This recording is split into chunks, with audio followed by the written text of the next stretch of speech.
Hello, everyone, and I want to thank you so much for your patience in waiting for part 3 of this series to drop.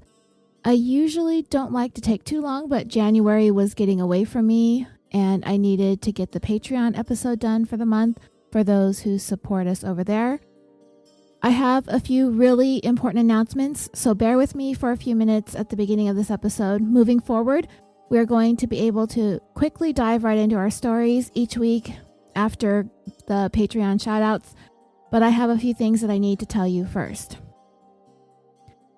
I'm going to start off by saying that there are going to be some changes in the coming weeks with the podcast, starting with that you're not going to have to hear the Blueberry intro anymore at the beginning, and you're not going to hear that we are brought to you by Orbital Jigsaw anymore at the end. California Dreaming is going back to being 100% independent. What does this mean will change for you as a listener? Just those two things. No more Blueberry and no more Orbital Jigsaw at the beginning and at the end of every show that we've been doing for the last 3.5 years. What does it mean for me? Well, a few things. The benefits of being with Orbital Jigsaw meant that I wasn't paying the cost of hosting the show with Blueberry. I wasn't paying for the website. And if you were buying California Dreaming merchandise from TeePublic, I wasn't making that money. It was absorbed by the network. So it was a fair trade-off. Obviously, there were no ads ever sold. We entertained the idea a couple of times. I once did one of those Wondery mass advertisements for one of their new shows that every podcast you subscribe to dropped into your feeds all at once. That clearly infuriates every single one of you. I'm not going to go the way of another network right now. I'm going to go back to keeping it a one-woman show and just keep putting it down by myself. So for now, it's going to stay ad-free. I am going to have the added cost of hosting. And the longer your show is, like California Dreaming is almost always more than an hour long, then the more you pay each month for hosting. Which is why, sometimes shows start off with shorter episodes until they're able to start building somewhat of a good listener base, and then they start a Patreon. Then maybe they'll be able to have enough downloads to attract advertisers. Best fiends, right? Madison Reed, all that good stuff that you love to hear every single time you listen to a podcast. I might have to fire up the old website. I've got to figure out how to do merchandise. And there's some parts of this stuff, I'm just going to have to break down and reach out to that guy. What's his face? My husband. He said he would help me transition back. He was there in the beginning. We were only 2 months in when we joined up with Orbital Jigsaw, so this is a big change for me. You're going to be seeing me do things differently. What's probably going to happen is I'm likely going to start making the episodes a little bit shorter, not less than an hour, but probably break them into 1 and 2 parts more often if they start being this long all the time. I don't know what is going on with me. I think I'm overthinking everything too much lately. I might be a little bit inconsistently all over the place until I figure things out.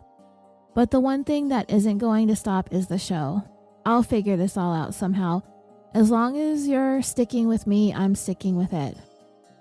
Of course, one of the biggest ways many of you have helped keep the show going through the years has been your support on Patreon. I do have to say that while I have kept up on the monthly episodes, 2020 was actually probably my best year in terms of that on Patreon when it comes to consistency as well as the amount of content. The series that we finished off the year with took us 4 months to get through. It was more than 14 hours of content, and all of it was just $1 donation per month. I made that promise when my very first patron signed up at the $1 level that every single patron would have access to the monthly episode, whether they donated $1 or $100 a month. Everyone would get a listen. I know that so many of you love so many podcasts, and many of them offer bonus episodes at the $5 levels or the $10 levels. But what if you love 30 shows? Is it realistic that you're going to be able to donate $5 or $10 to 30 shows? Maybe for some of you out there, I don't know. I'm not really one of them, but most of us came to podcasts for entertainment because it was free to begin with, right? If you love 30 podcasts and you want to support 30 podcasts and you want to give $1 to 30 different shows, California Dreaming wanted to make sure that you get to listen to the monthly bonus always. I've been pressured to change that, but I won't, ever. And that's a promise. If you get $1, you'll get one good, long bonus episode per month. I also recently added the option of an annual subscription to Patreon. And if you choose that option, not only does it save you 15% for the year, it obligates me to making sure that I get the bonus episode out for you every single month. And there are several of you that I need to thank for recently taking advantage of that option.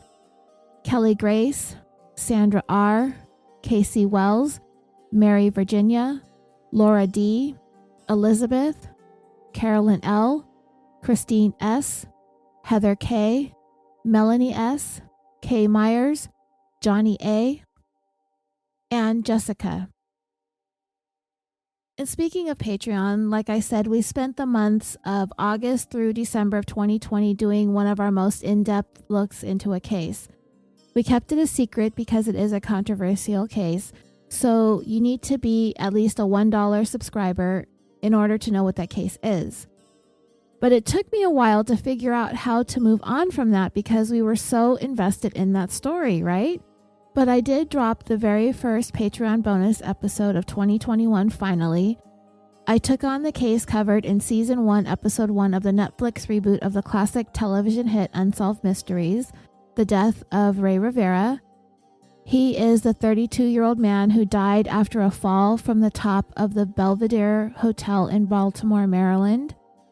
If you recall, he and his wife were originally from California and had goals to return to the Los Angeles area, but he died before they were able to make that move. I really feel like I've given the story a different and original take than anything that you've heard on either Unsolved Mysteries or any podcast that has covered it either. It is going to be a two-parter because I think that there is much more to the story than what you may have heard thus far. It has been a while since I've said thank you to new Patreon supporters. Some of you who have joined the annual subscription, some of you were new, and some of you upgraded from monthly to annual.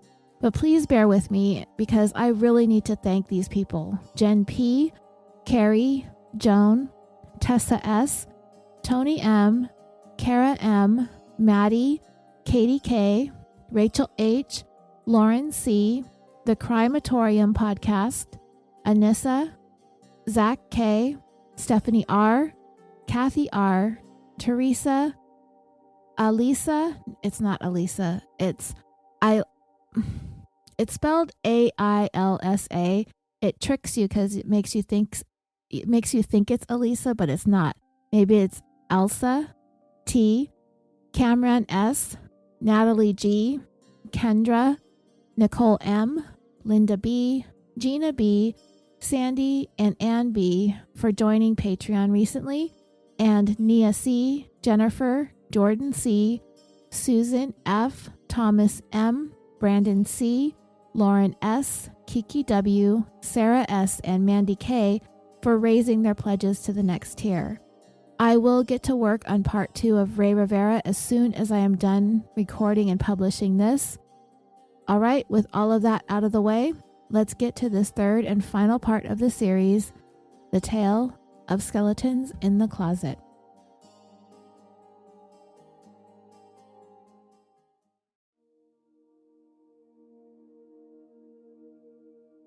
Where we left off in part 2 was Patricia Esparza having been arrested after flying into the United States by way of Boston's Logan Airport for what she said was business travels, but investigators also found out it was for a week of pleasure travels.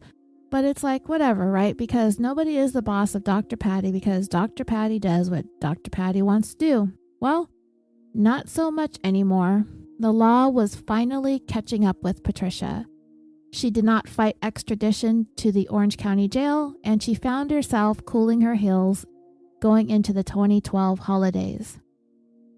It only took about less than 2 months for her to finally decide that she was going to talk. She did manage to earn herself bail. She even got to hold on to her passport.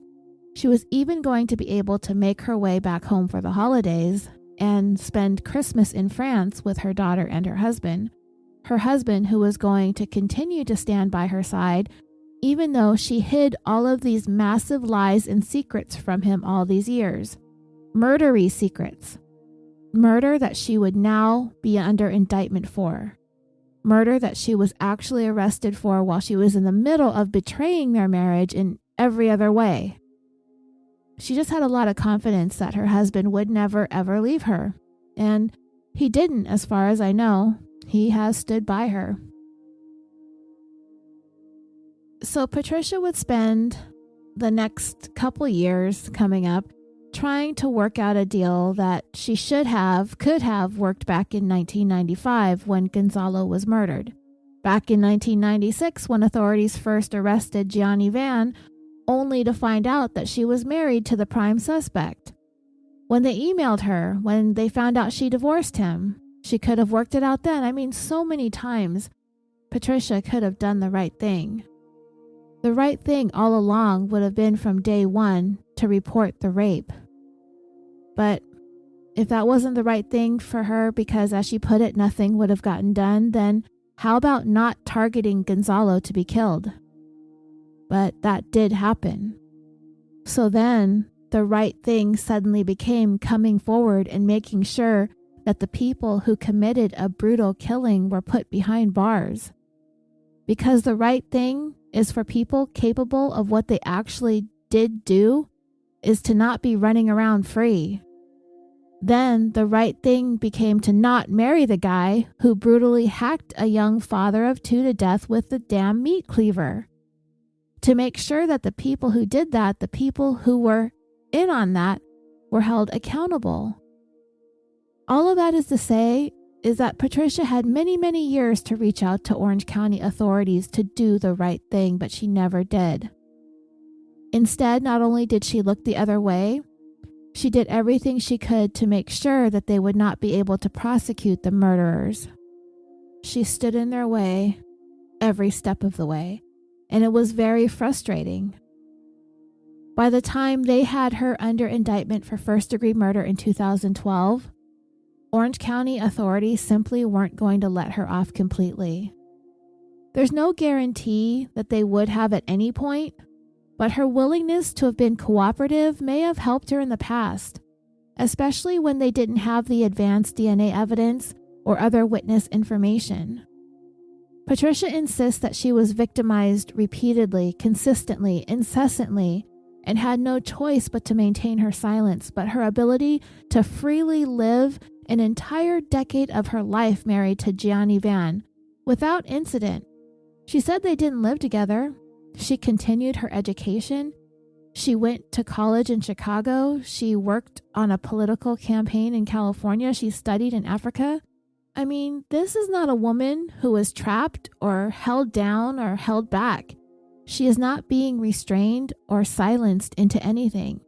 She is ascending. She's learning. She's thriving. She's not withering in fear. I'm sorry. She's just not. Patricia sort of set the tone of the way she learned to live her life early in the story when she said she was sexually abused by her dad from the age of 5 to the age of 12. Instead of causing her to crumble mentally and emotionally, she excelled intellectually and academically. Now, that isn't to say that she didn't suffer mentally and emotionally.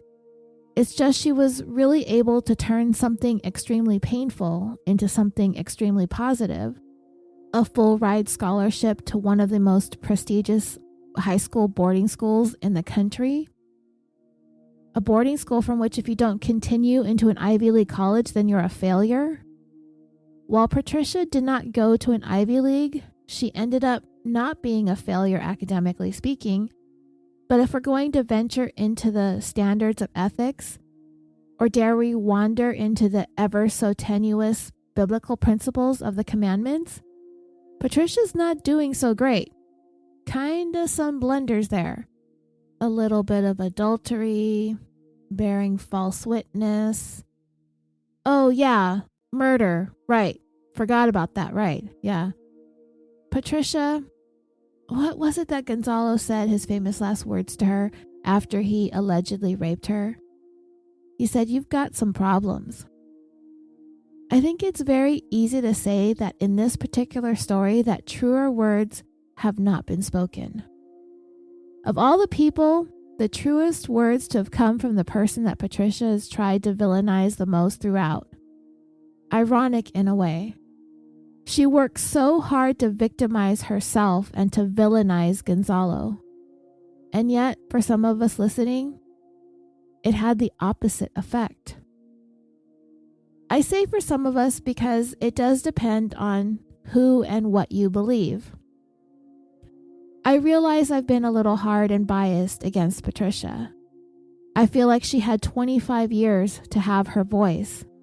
She has had the advent of the internet and social media to continue to grow her platform and her support while Gonzalo's voice was silenced, and those that were left to possibly speak for him were left with having to hope that those who could speak for him would not forget him.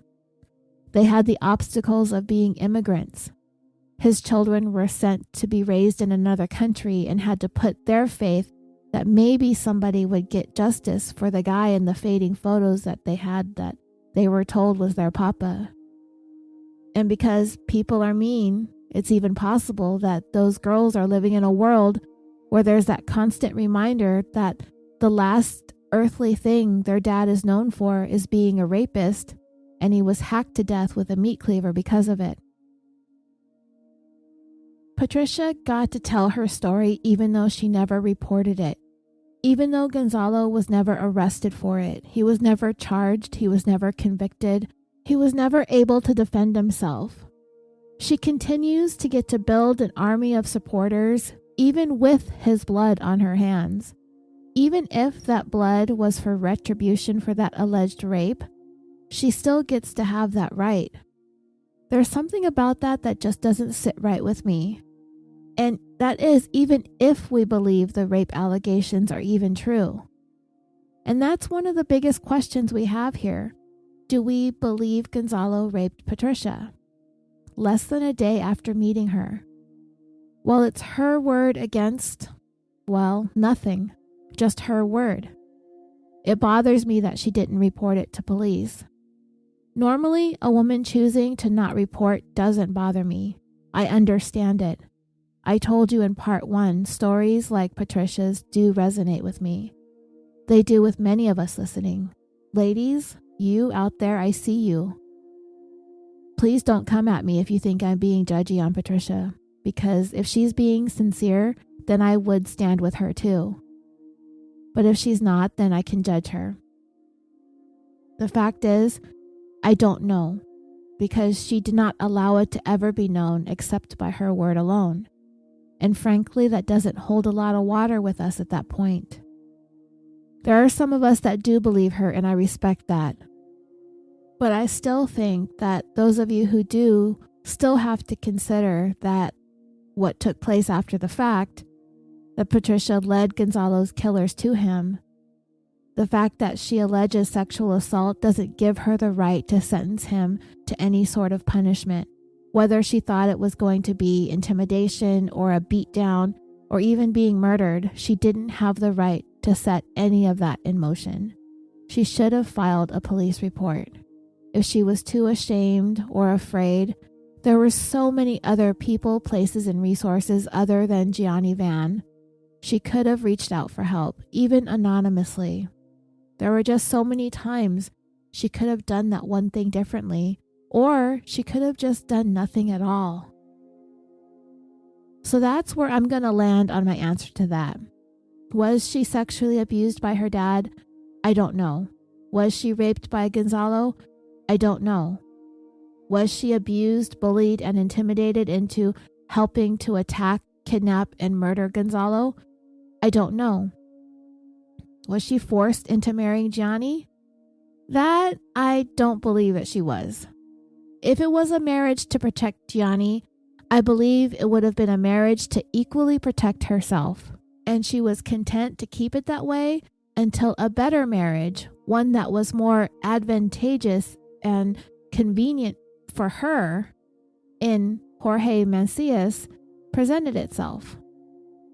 Everything Patricia Esparza did, she did with a specific agenda in mind.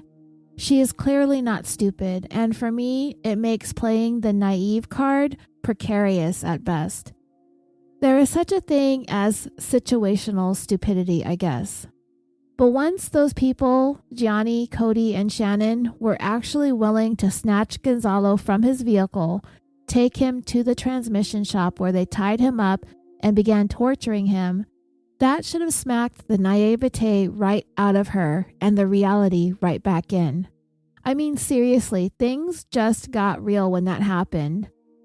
There was no pretending that you just hear about these things on TV. You don't think you're going to experience these things in your life. Honey, this is your life. This is happening. This is all you. You made this happen and you have to own this. She absolutely refused to take any responsibility for her actions from the very start of this to the bitter end. And the end was a pill more bitter than anything she'd ever be made to taste. Patricia acknowledged in the Dateline episode that the plot was orchestrated, a fact she claimed on the show was a complete shock to learn. I don't know how that is possible when they needed crucial information from her in order to develop that well-orchestrated plot. And that included pertinent information such as, like the guy's name that they were looking for, who he actually was, what he looked like, where he could be found, when he could be found, what kind of car he drove. There are 3 million people in Orange County, and more than 1 million of them are Hispanic. They tracked down Gonzalo 3 short days after Patricia confided in Gianni about the alleged sexual assault. If not for her, they could not have found him. If not for her, Gonzalo would be alive, and he'd be afforded the opportunity to answer to the charge that he'd raped Patricia. But he wasn't given the chance. He was accused, illegally detained, tortured, condemned, and executed. And it really bothers me that that was done to him without due process. And he just has to lay there dead, convicted of a crime, while Patricia is free to affirm his guilt, also without the due process as she sees fit. If he were alive, if he had the means and those accusations were causing him or his reputation to be harmed, he may have some legal recourse. But she would definitely have to file the police report, but she didn't. The law was taken into her own hands, and into the hands of the man she confided in. For whatever reasons, she told him, but she did. I don't know why, but she did. Patricia never revealed why she confided in Gianni other than she was looking for some comfort, someone to affirm for her that she wasn't dirty and that the assault wasn't her fault. And she happened to confide in the one person in the world who made her feel exactly that. A guy she had dated of all of 7 months, she says. It still bugs me why she chose him. I can't help but think that she had another reason, that she had an agenda when she picked him, like she wanted a certain kind of attention from him. I don't know if she anticipated the reaction that she got. I mean, you can't dismiss the fact that he turned around and led the charge to Gonzalo's brutal killing. It's crazy that he even did that. But, he brought along friends with him. Maybe this was some sort of weird show of strength or power, or proving to his friends his willingness to have their backs if something ever happens. Like if anybody ever hurts somebody I care about, this is what I'll do, and hack with a meat cleaver. It's really an extreme case of making an example out of somebody. But he had this audience of his friends, and maybe he was showboating a little bit. He got this audience looking on, and maybe he felt the need to make a big production out of it, just to make sure he shocked everybody. I don't know, and we don't even know who administered the majority of the injuries to Gonzalo or if these three men took turns or something. But if they had it in their minds that this man raped Patricia, they probably weren't worried about holding back. Her story was enough for them to not care. Obviously. The prosecution had what Patricia said was her truthful testimony in the case, that she identified Gonzalo to this group of people, but they needed to assess what her culpability was beyond that. In the Dateline episode, it said, her role in the case and the killing was far from clear. Was she the victim, a witness, or something more sinister? She had certainly allowed Gonzalo Ramirez's family to sit for 20 years and wonder what had happened to their brother, what had happened to their father. When one of the detectives on the case was asked on the show, do you think Patricia Esparza is just as responsible as the others? He said, well, when you say just as responsible, if you're asking if somebody aids and abets in a crime and is a willing participant in a crime, are they just as responsible in the eyes of the law? Are they guilty of that crime? The answer is yes. Unequivocally, yes. Are they morally as responsible? Maybe not. Patricia was out on bail. She was given a deal to think about before her next court date, which would be about 11 months later in November of 2013. In exchange for her honest testimony against Gianni, her ex-husband, along with his other co-defendants, and take a guilty plea to voluntary manslaughter, which would be having her serve 3 years in prison, that was the deal. We know she would probably serve less time than that. In addition to time served, as well as some good behavior, she'd be out in no time.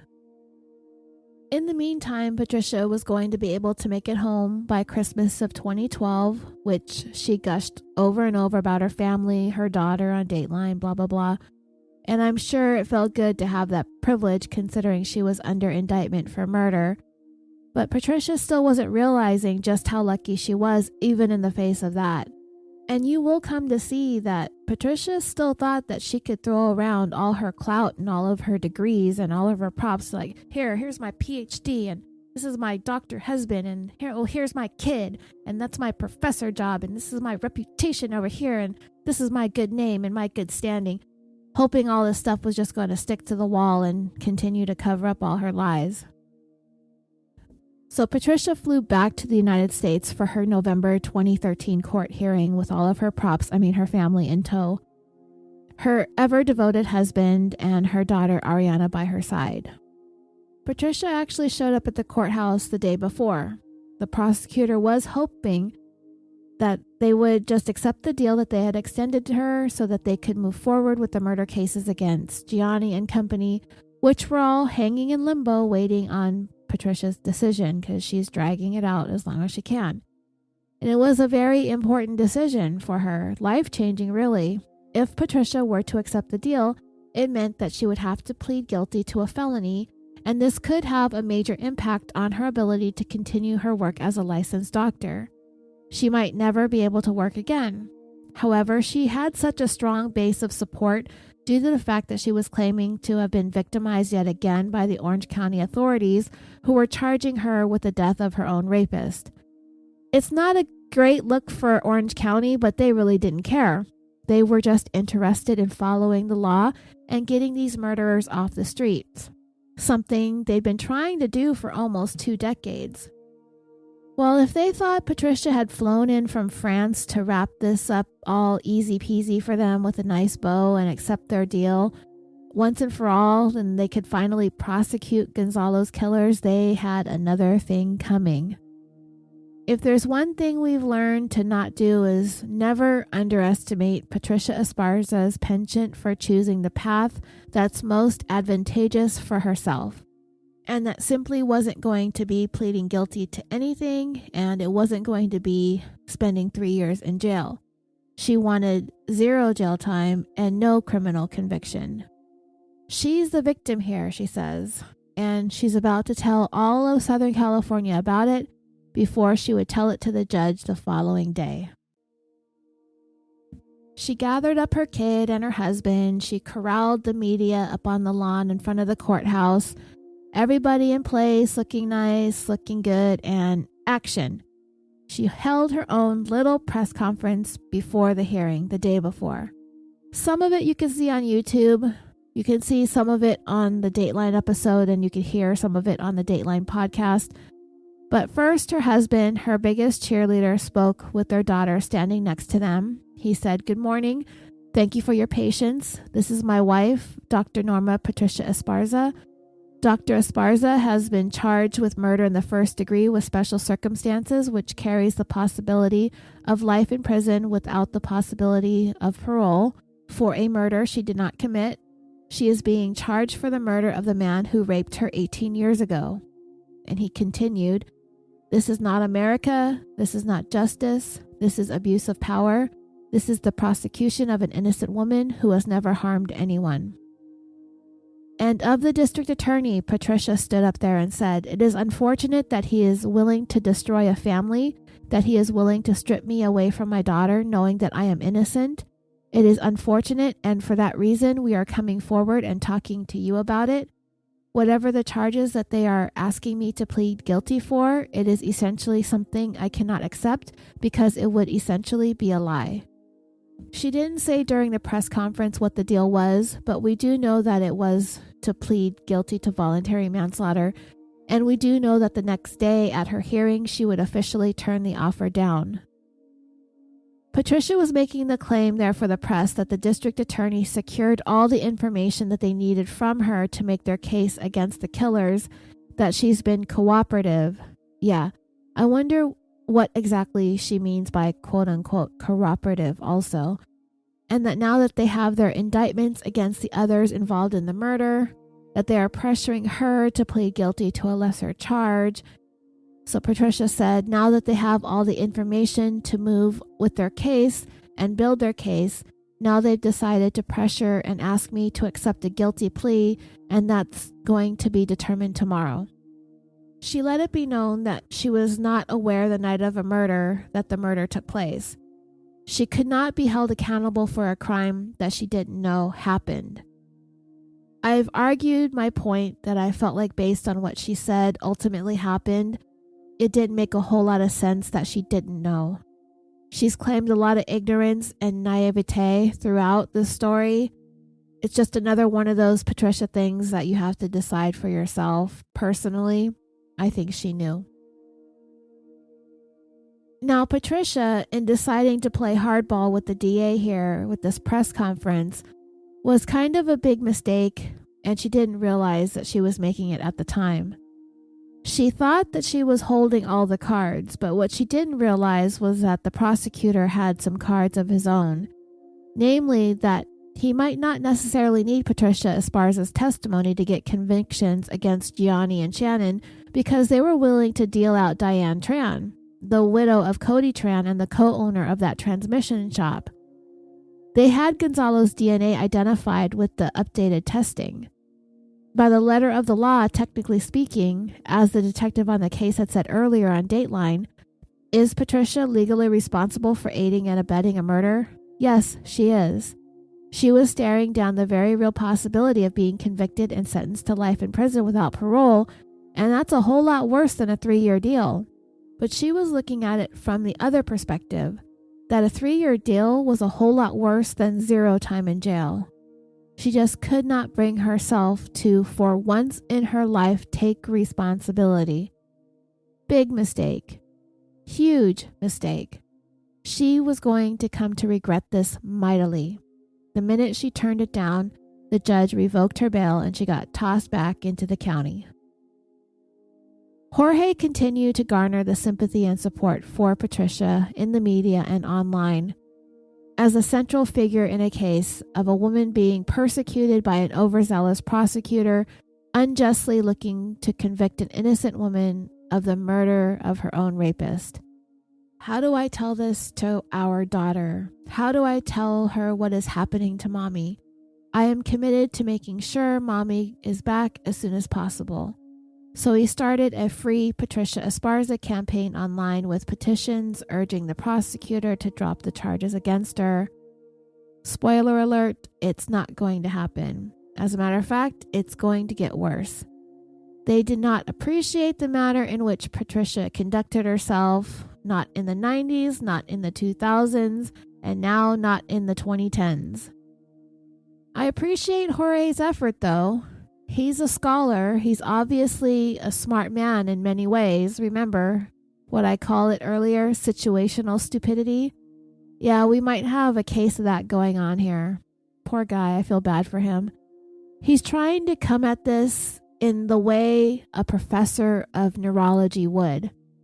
He told Dateline, "I believed Patricia's story immediately. There was no doubt in my mind. I knew her heart, I knew her soul, and I had no doubt that Patricia was innocent of any wrongdoing. I wanted to know the facts.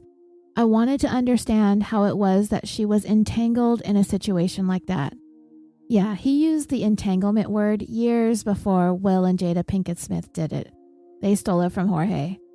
Well, I'm sorry to say, Jorge, it doesn't take a PhD in neuroscience to understand that your wife became entangled in this because she set up Gonzalo to get killed when she told her maybe boyfriend, maybe ex-boyfriend, then husband, then ex-husband, instead of telling the police that Gonzalo allegedly raped her, and then helped the killers evade prosecution for 20 years.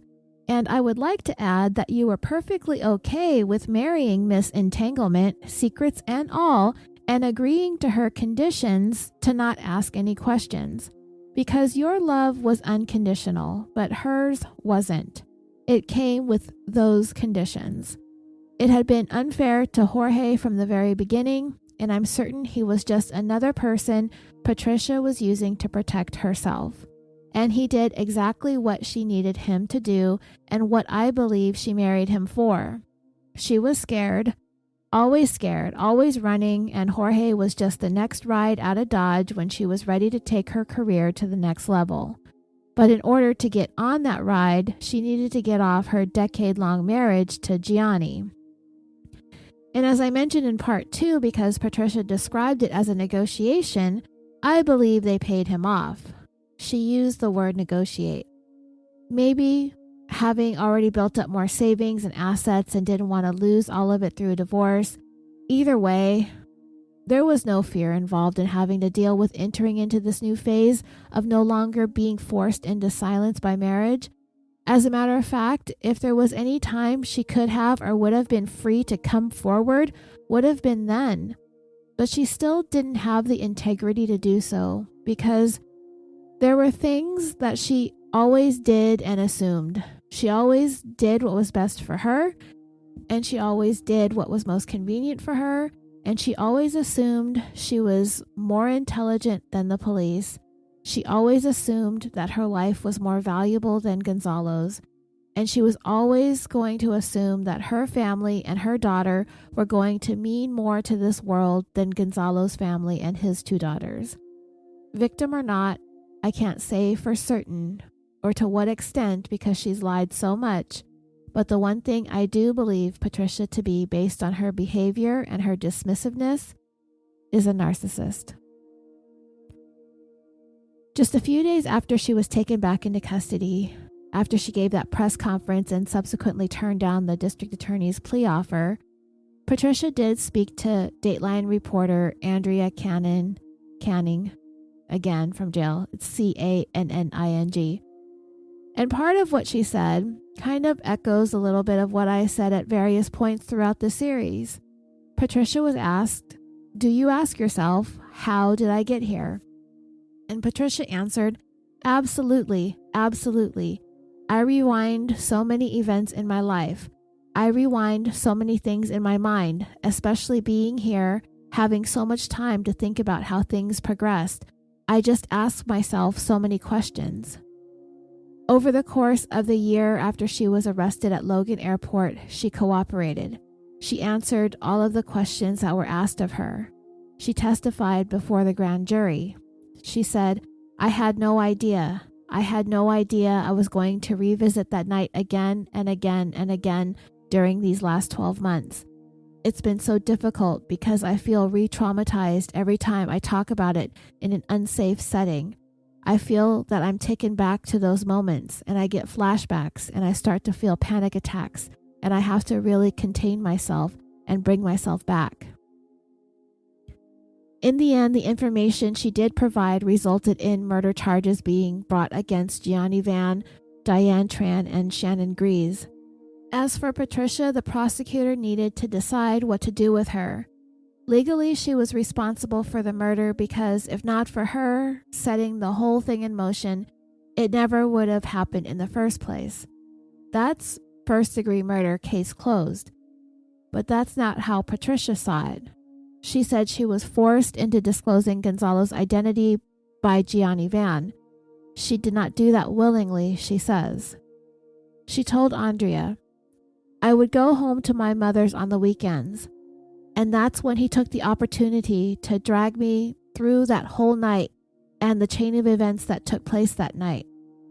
Patricia said that exactly 3 weeks after she met Gonzalo at the El Cortez, Gianni unexpectedly showed up at her mother's house looking for her.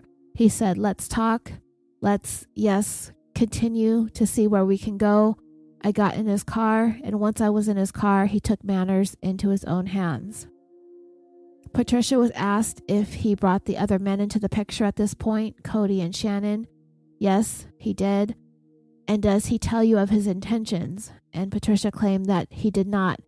As a matter of fact, her exact answer to the question was never, never. Twice. She says it twice. Patricia says a lot of things twice. It's an earmark of lying. Not necessarily proof of lying, but an earmark of it. It's a time-buying tactic. She officially made the claim that she never knew that it was Gianni's intentions to murder Gonzalo on the night of Saturday, April 15, 1995. She claimed that she was still very deeply traumatized from having been raped 3 weeks earlier on March 26 by Gonzalo. She said she was very depressed and weeping. She said she was saddened and crying every night by what had gone down between herself and Gonzalo. Every single night she was in distress, she said, and Gianni took advantage of her weakened state of emotion. Andrea Canning asked Patricia if Gianni took her to the bar where she met Gonzalo, and Patricia answered, "I don't want to revisit details that my lawyer has asked me not to revisit in the interview." But they were able to talk about what Patricia told investigators about the night Gonzalo was murdered, when she took her killers to him. They drove her to the El Cortez, she said. All of them went inside, and they insisted that she tell them who Gonzalo was, and when he did walk by them, she did exactly that. They all left the club. She was looking on from another vehicle and watched as the van that Gianni was driving drove into the back of Gonzalo's truck, causing him to pull over and get out of his vehicle to check the damage. She looked on as they all got out of their van and forced Gonzalo into it and drove off to the transmission shop owned by Diane and Cody Tran. Inside that transmission shop was a tiny staircase that led to a little loft area. It was up in this loft area where Patricia said Gonzalo was taken and tortured. He was actually hung from the rafters and tortured. But she said she did not go into the transmission shop at first. She said she was driven to a bar nearby by Shannon Grease's girlfriend, who has never been named in this whole thing, while Gonzalo was taken up into that loft. Now, for me, this doesn't make a whole lot of sense, except that it is a detail that is only self-serving for Patricia, as always is the case. Everything Patricia says, all the details that she is willing to give or not give, has a purpose that suits her best and is to shine the best light possible on her. And this seemingly minute detail might easily fly under the radar, but I'm not going to let it. Think about it for a moment. What reason does anybody have for Patricia being brought to a nearby bar and not allowed to witness one of the most striking aspects of this case? She said she was filled with fear, bullied, intimidated relentlessly by everyone in the story. An element of that would involve the kidnapping, torture, and ultimate killing of Gonzalo, correct? Her alleged attacker, right? She started this. Why would they remove her from witnessing it? why would they not bring her to the transmission shop? You notice that Patricia doesn't specifically name who it was that she went to the transmission shop with.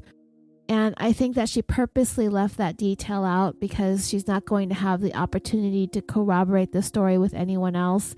But I find out later that it was Shannon's girlfriend, I believe. And Shannon Grease is the one who allegedly held a gun to her as well. And she needed to remove herself from this narrative as much as possible because she was going to try to erase as much of her own complicity in the murder as she could, as she is attempting to prove that she had no knowledge of Gonzalo's death until a month later when she was forced into remaining silent by way of marrying Gianni. That was her story, as she didn't know that there was a murder to be reported to police. And I don't believe her. And why don't I believe her? There's a couple of reasons that are going to come up later, but for starters, I don't believe she was brought to a bar for this specific segment of the attack on Gonzalo. The point of kidnapping and torturing him was the only reason for it was to seek retribution for raping Patricia. Wouldn't they want Gonzalo to know that?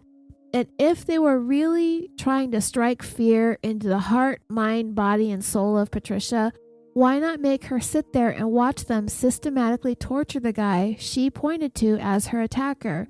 It simply doesn't make sense, and that's one of the reasons why I believe Patricia tweaked this part of the story to remove herself from the scene in order to be able to make the claim she was unaware of the murder having taken place. That is a key element to her culpability, what she knew or didn't know.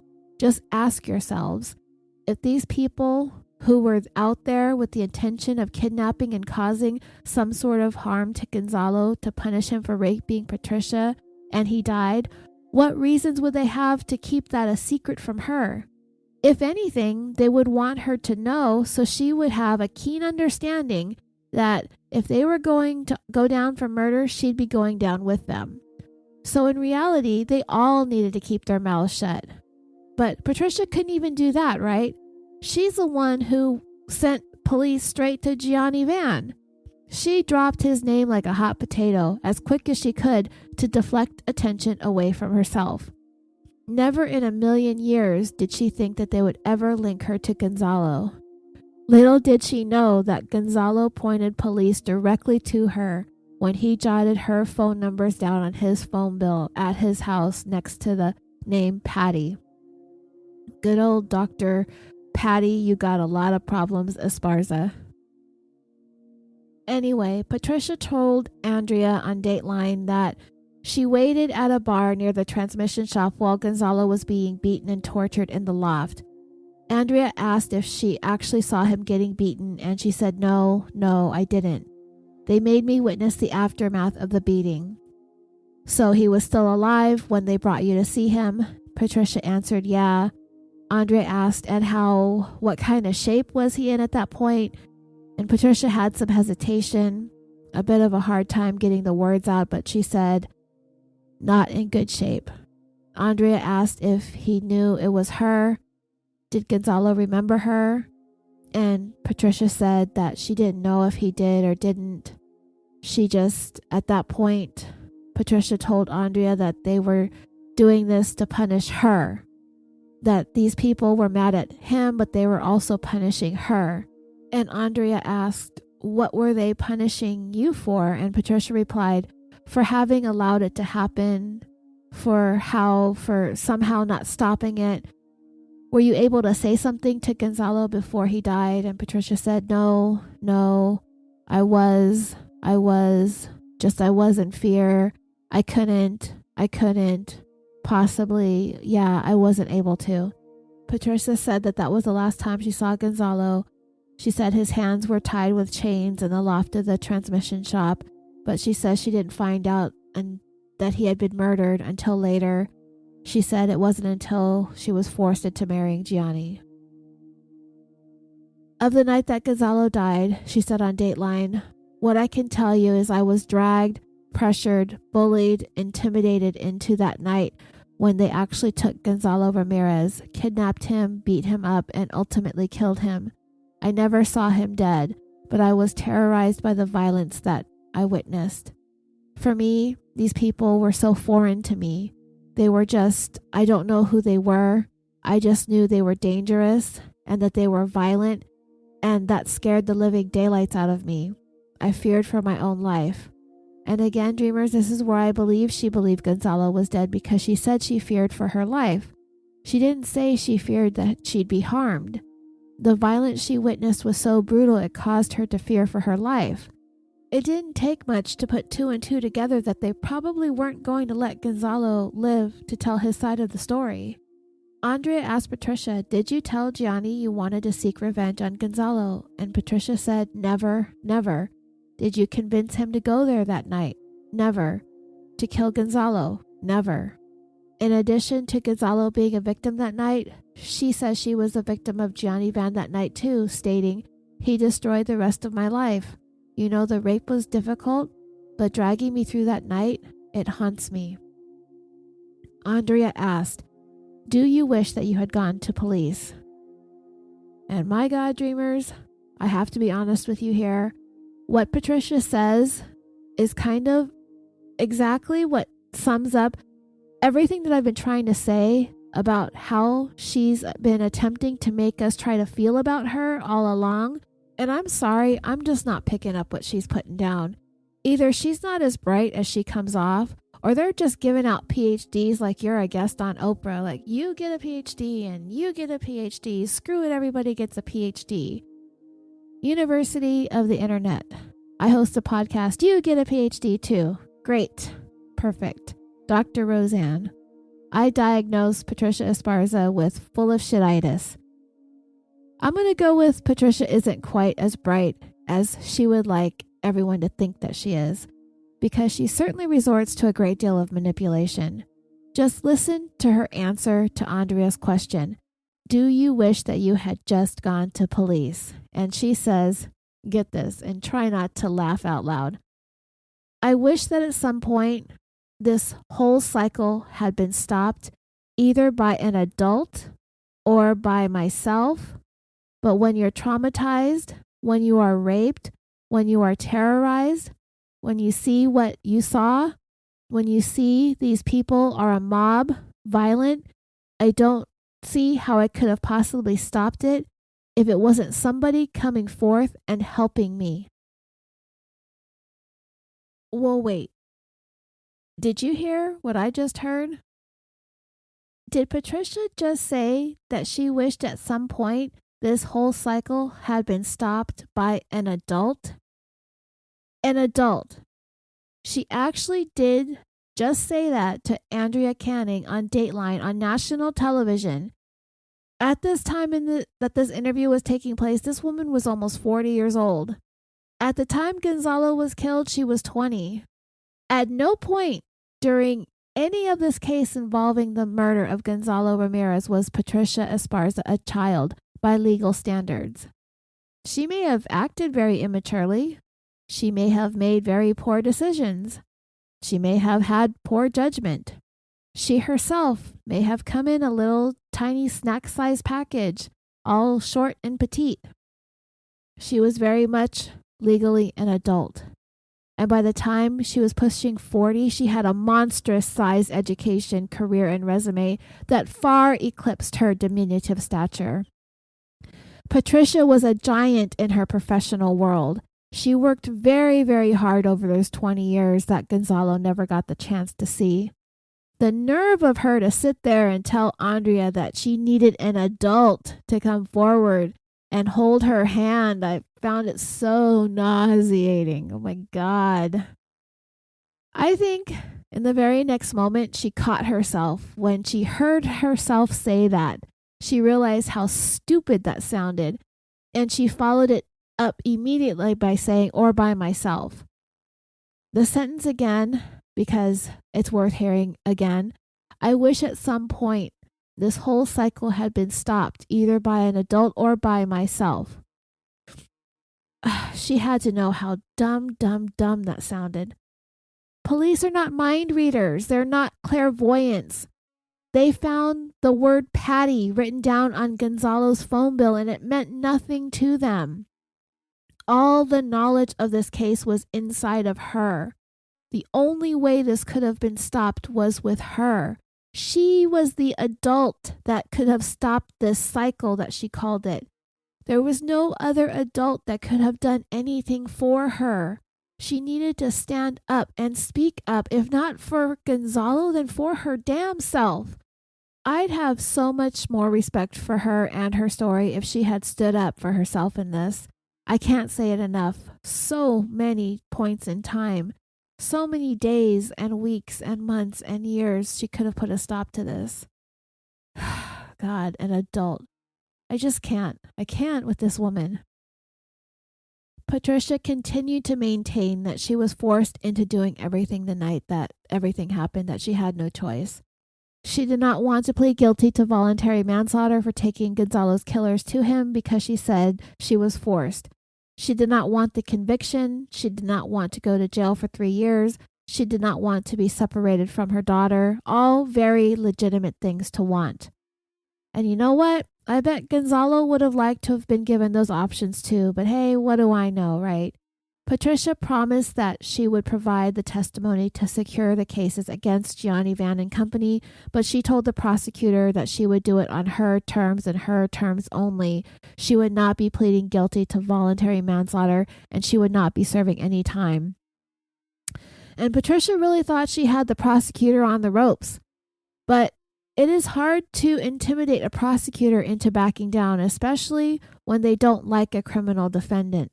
And I don't think they like Patricia all that much. She caused them a lot of grief over the years. They felt like her complicity in the crime deserved some punishment.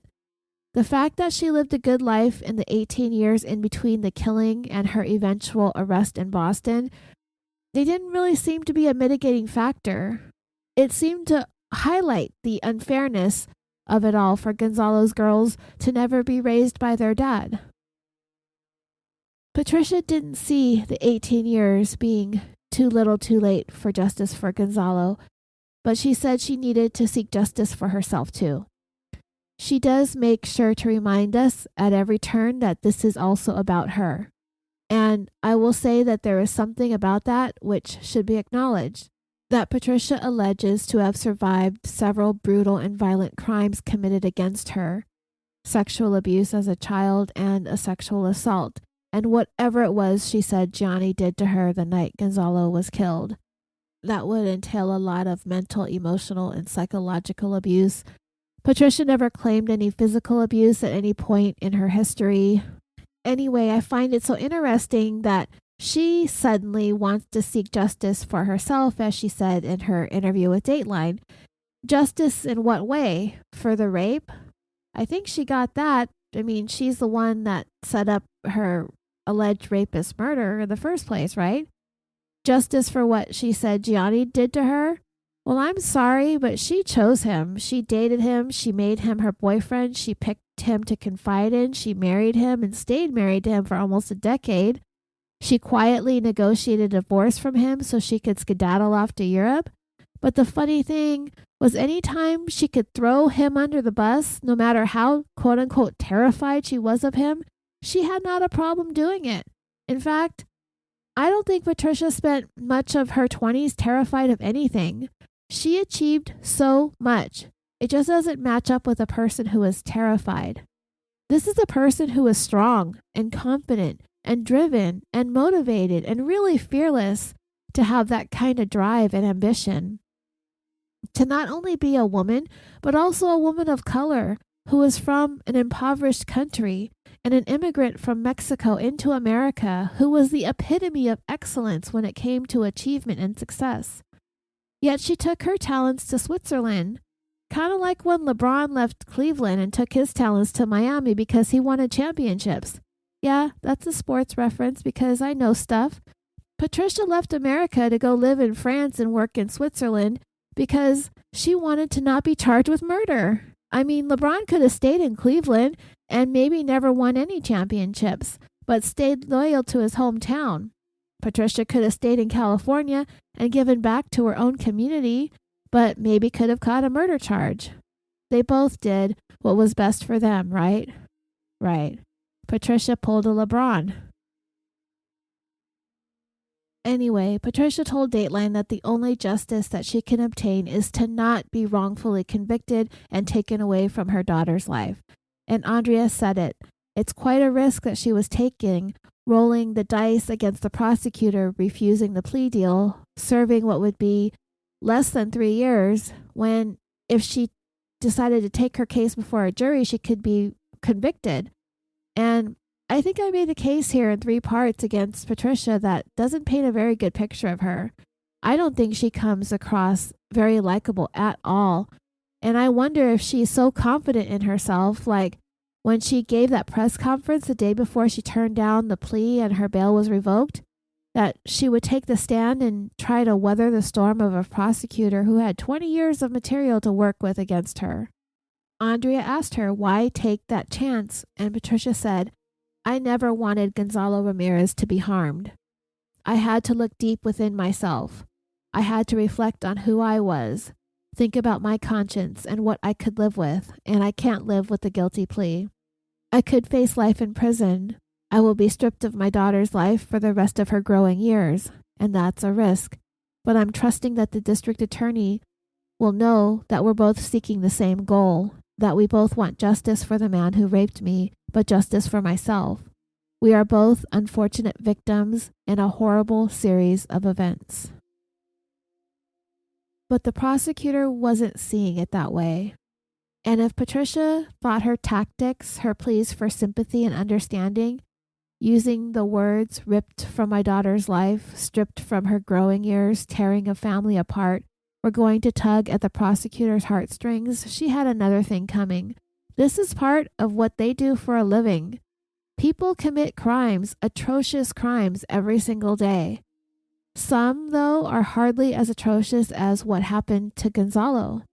Rapist or not, Patricia had every resource to handle that the right way, and she chose the path that she did, and she needs to be held accountable, and that is how the prosecutor sees it. It's just not fair to Gonzalo's family either. His daughters were stripped of their dad. He was ripped from their lives. Their family was torn apart by her actions. So it's a sad, bitter irony that she's calling foul using the same exact things that happened to his girls all those years earlier. Those could have been Gonzalo's exact last thoughts as his soul left his body. Don't strip my girls of their dad. Don't rip me from their lives. Don't tear my family apart. Now, Patricia's the one left begging for the same things.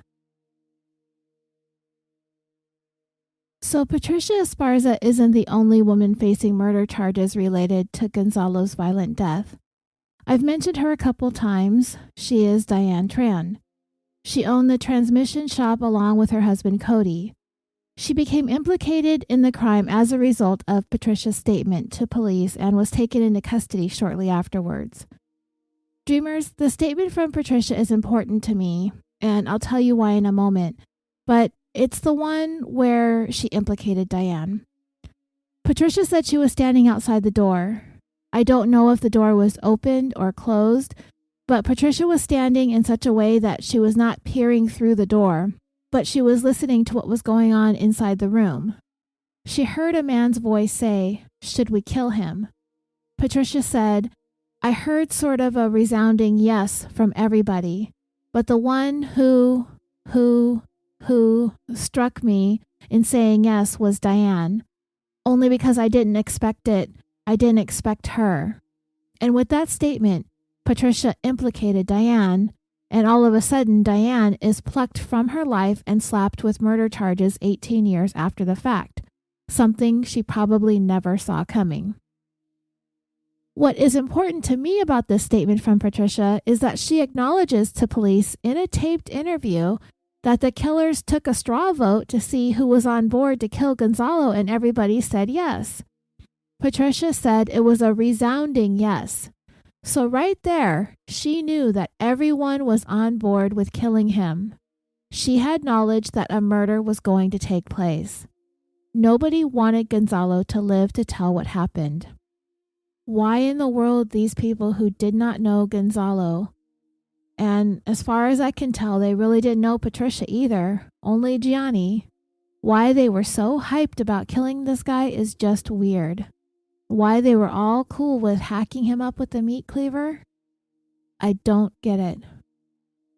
But anyway, Diane's story was similar to Patricia's in that she was there that night because her husband, Cody, compelled her to be there. Diane's attorney said that all of this was very shocking. It all came out of nowhere, that she's under a tremendous amount of pressure, suddenly facing first-degree murder charges at this point in her life. He said her marriage to Cody was riddled with violence, and the night of the killing, he demanded she be there. She did not want to be there, according to her attorney, and had nothing to do with the killing. So, when Patricia turned down the prosecutor's deal, they went knocking on Diane's cell door. They absolutely had somebody else to work with, and Diane may not have had a PhD, but she wasn't stupid either. She took the deal. She agreed to testify against everybody, including Patricia, in exchange for a guilty plea to the reduced charge of voluntary manslaughter, and she would serve 4 years in prison. And what she had to say about Patricia, oh, it was so bad. When Patricia turned down the prosecutor's deal, she thought she had him in check, maybe even in checkmate. She thought she could use the media against Orange County authorities to pressure them into backing down and backing off of her. She thought she could appeal to their sense of empathy and family because she mistakenly thought that they needed her testimony in order to secure convictions against all the defendants in the case. That is how narcissistic Patricia Esparza was, and the prosecutor needed to knock her down a few by putting her in check, maybe even a checkmate of their own. Diane's testimony against Patricia was damning. She said that Patricia was not only there that night that Gonzalo died, she was there willingly. She took part in the planning of everything the night that it all happened. And remember, her husband Cody was good friends with Gianni.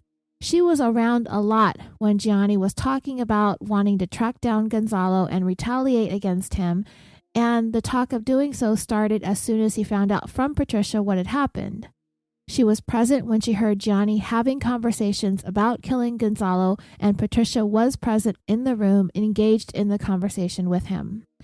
She heard Gianni speaking about it directly to Patricia. Diane knew that Patricia was aware that they had developed a plan to murder Gonzalo, which is something Patricia was adamant she knew nothing about. Remember, she told Andrea Canning, never, never. The investigator for the prosecution's office, Dean Fulcher, looked into Patricia and came to believe from what evidence he was able to uncover about her was that not only was she aware that Gianni was planning the murder of Gonzalo, that it was possible that Patricia may have been the one to orchestrate the whole thing. He told Dateline, "When you start peeling back the layers, you find that there was an individual who I think was a very manipulative person, who was kind of pulling the strings all the time, claiming to be the victim while she's using other people to exact revenge on the individual she feels raped her." So you kind of see the investigator there who also wouldn't commit to believing her story that she was raped by Gonzalo by saying that he was the individual that she feels raped her. Ouch. That means that something happened between the two of them, and whatever that was, Patricia decided to call it rape. Dateline brought up the fact that Patricia had amassed a small army of supporters calling for the district attorney to stop the re-victimization yet again of another sexual assault victim. They saw Patricia as a real hero amongst survivors who was able to overcome so much trauma and achieve success in her life, only to have this prosecutor work to take it all away from her. The legal system victimizing her all over again. But the prosecutor does not think her supporters fully understand the complexity of the case at hand. All they seemed to understand was that Patricia was the victim of a rape, therefore she can't be a murder defendant, that too much time has gone by since the murder has happened. She wasn't the one who did the actual killing, but the prosecutor refused to let it go. As a matter of fact, when Patricia turned down the deal in November of 2013, the prosecutor sunk his teeth in even deeper and really locked his jaw down on Patricia even worse than ever. He doubled down, literally. There was no way she was getting 0 time in jail after that. Patricia thought she had the prosecutor backed into a corner, and she played her hand and she lost. But why didn't the prosecutor let it go? Well, it goes back to what I said at the beginning. This murder was too brutal, too memorable in the way that it happened to let it go. The prosecutor told Dateline they left a man on the side of the road like garbage. Why should the fact that she lived a free life for 20 years be in any way mitigating? To me, it's aggravating. She got her time. She got to live as if she'd never been involved in this incident. Andrea Canning said, "Some might describe Patricia as a rape victim, a mother, a PhD, a wife, someone who has done good things for the world. How would you describe her?" And he answered, "I think all of those things might be accurate, and yet you could still add to the list, murderer." The clock was ticking for Patricia. She turned down a deal that would have seen her out of prison in 3 years' time. Her attorney said Patricia never wanted anyone to think that this crime happened because of her, but the prosecutor, Mike Murray, he said this crime happened precisely, exactly, and only because of her. She started it. She helped plan it all out. She blocked the investigation by marrying the prime suspect. She lied and lied and lied for 2 decades to police. Even when she was arrested, she told them she was in town for a conference when the truth was she was in Boston meeting up with the former boyfriend. He told them he was there to pick her up and she was going to Connecticut with him for a week before her conference. Nothing relevant to their murder case, just more of the Patty lie machine hard at work. Also, in that time since she was arrested, they recovered those pictures I mentioned of her and Gianni taken after the murder, all smiley and happy, not the bullied, intimidated, forced into marriage, scared child she claimed that she was at the time the marriage took place. Information had also come out related to Patricia's visit to the nurse at Pomona College. If you recall, she said she told the nurse that she was date raped and the nurse was dismissive and didn't want to deal with it.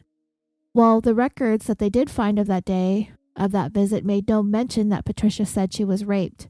It said that Patricia was examined by both a nurse and a doctor, which Patricia did not tell investigators, and the doctor's notes from that visit said that Patricia had unprotected sex and asked for a morning after pill. There was no mention of a rape in the doctor's notes. There was no further information since nearly 2 decades have passed, but hey, I'm surprised that even existed, to be honest. The prosecutor's office take on the rape was inconclusive. He wasn't going to sit there and say it didn't happen. All he knows is that there's no proof on paper that it ever did. Not at the college, not in any official police documents. Calling Patricia a liar in that sense really wasn't going to do him any favors. I know it's not going to do me any favors either. It's up to each of us to reach our own conclusions as to what we think. I've decided to stand with the prosecutor on this one. I just can't say for sure. But when it comes to everything else in the case, it doesn't matter. It doesn't excuse away the other things that Patricia did in this case. If she truly, truly believed in what she was saying about what she could and could not live with, then she was going to make the decision that was going to be what was best for Patricia Esparza every single time. So like I said, the prosecutor dug his heels in with her. Patricia wanted out of jail so bad, but she was looking at going on trial for first-degree murder and faced the very real possibility of never getting out of jail ever again. It's all about the jury and taking her chances. Her attorney was cautiously optimistic. He's telling her, I think we can win, but he's not the one that has to live his life behind bars if they don't. Patricia was going to have to figure out what she was going to do before Gianni Van's trial commenced.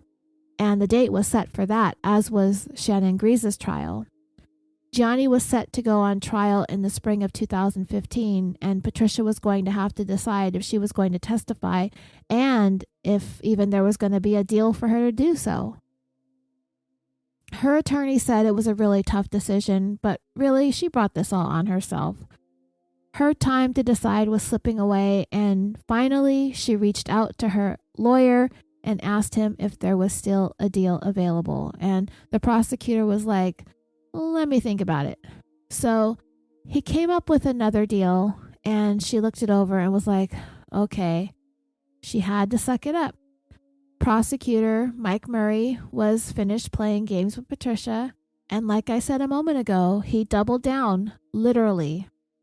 Guilty of voluntary manslaughter and served 6 years, twice as much time as the first deal, just for dragging this out a little bit longer than it needed to be. And by then, they had even more dirt on Patricia by the time the new deal came out. The case against her was even stronger than before. She was so screwed. She took the deal and testified at Gianni's trial.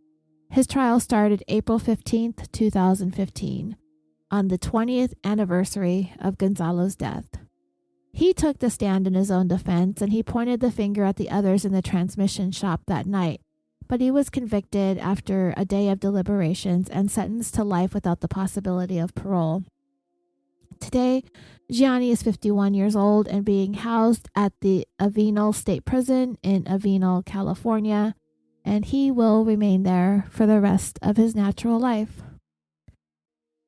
Diane Tran is no longer in jail, and if you search for Diane Tran, all the top results are going to take you to a story out of Houston, Texas from back in 2012 about a 17-year-old honor student named Diane Tran who was taken to jail for 24 hours and fined $100 for missing 18 days of school because she was working 2 jobs to help her mom, who was struggling financially since her parents divorced.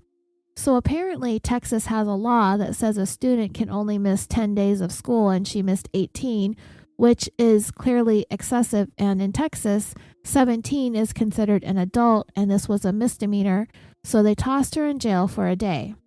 And the judge on the case faced so much backlash that the charges were eventually dismissed, petitions were signed, money was raised, so it ended up okay in the end. I just thought that was kind of interesting. I didn't know it was like that, Texas. But anyway, back to our story. Shannon Greaves was scheduled for trial too, but his was looming, and pleading out started sounding good to him as well. There was a May 2016 article about it in the Los Angeles Times by Christopher Goffard that had a few details I hadn't heard previously in the case, and it read in part, on the verge of a jury trial for his role in a gruesome kidnapping and murder that went unsolved for years, a former car mechanic in Santa Ana pleaded guilty Monday to murder and is expected to receive a lengthy prison term. Shannon Ray Greaves, 45, was implicated in the slaying of 24-year-old Gonzalo Ramirez, an insulation installer whose blindfolded body was dumped beside a road in Irvine in April 1995. His body had been hacked dozens of times with a machete-like weapon and was entangled in a distinctive blue cloth. Detectives matched the cloth to a roll missing from the auto shop where Greaves worked, Accurate Transmission in Costa Mesa, and where forensic experts found traces of the victim's blood. The motive for the murder was revenge. Norma Patricia Esparza, then a 20-year-old Pomona College student who would go on to become a professor of psychology in Switzerland, had told her ex-boyfriend Gianni Van that Ramirez had raped her in her dorm room. Testifying at Van's trial last year, Esparza said that an angry Van took her to a Santa Ana nightclub and made her identify her rapist. Soon afterwards, she said Van and his friends, Greaves and his transmission shop boss Cody Tran, followed Ramirez from the bar, rammed his truck on a nearby road, and abducted him. Later, Esparza said Greaves' girlfriend drove her to the transmission shop where Greaves, holding a handgun, ordered Esparza to walk up a flight of stairs to see what was in the loft. There, Esparza saw a bloody Ramirez, his arms tied with chains attached to the ceiling, his feet dangling above the floor. He was still alive. Esparza testified. He lifted his head and said, "I don't know you, little one." He said it in Spanish. She said she was paralyzed, trying not to notice, and was being carried away by other people's actions. Hours later, Ramirez was found along Sand Canyon Road, terribly mutilated. It was never clear who delivered the wounds. Esparza herself had never been accused of causing any of the wounds. Soon after the killing, Esparza entered into a sham marriage with Van, which was meant to undermine the case and prevent her from testifying against Van, which thwarted the investigation and the case against him. She's maintained that she married him out of fear. Esparza was expected to be a witness at Shannon Grease's trial. He pleaded guilty to first-degree murder and was sentenced to 25 years to life in prison. Today, he is 50 years old and currently housed at Mule Creek State Prison in Ione, California.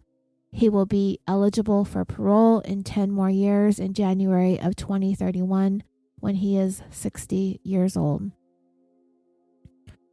Patricia Esparza, with a great deal of regret that she didn't take the plea from before, accepted the plea deal officially in July of 2016. Diane Tran took her plea on the same day. Patricia got the 6 years, Diane got the 4.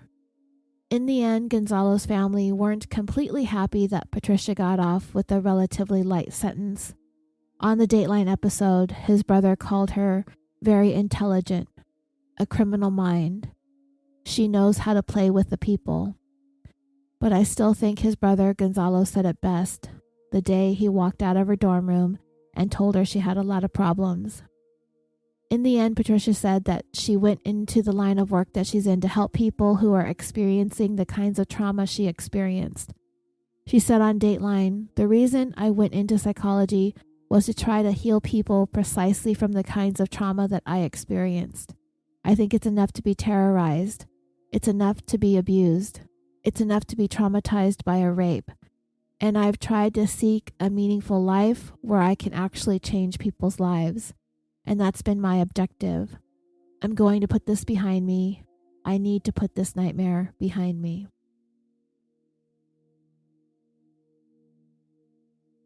So back in November of 2013, just around the time that Patricia turned down the first offer of 3 years and had her bail revoked, Patricia wrote an article in the Huffington Post entitled "Perspective on Rape: Can Women Trust the Justice System?"